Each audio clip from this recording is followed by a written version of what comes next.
Hello అండి, ఇవాళ మనం బ్రేక్ఫాస్ట్ రెసిపీ బియ్యపు రొట్టి చేసుకోబోతున్నాం. ఇందుకు కావాల్సింది 1 కప్పు బియ్యపు పిండి, అందులోకి కట్ చేసిన ఉల్లిపాయలు,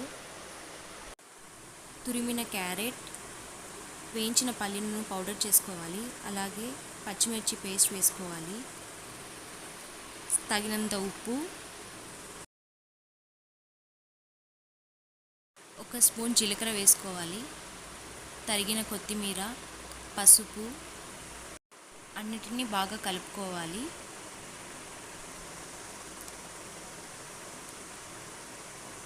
తర్వాత కట్ చేసుకున్న పాలాకు ఇందులో వేసుకొని బాగా కలుపుకోవాలి.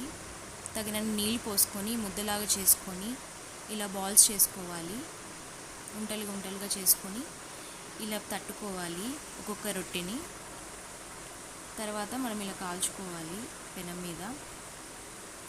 ఈ రెసిపీ చాలా హెల్దీ అండ్ టేస్టీగా ఉంటుందండి. బ్రేక్ఫాస్ట్ చాలా త్వరగా అయిపోతుంది. అంతేనండి, మన బియ్యపు రొట్టి రెడీ అయిపోయింది. నా వీడియో కానీ నచ్చినట్టయితే ప్లీజ్ సబ్స్క్రైబ్ చేసుకోండి. Thank you for watching.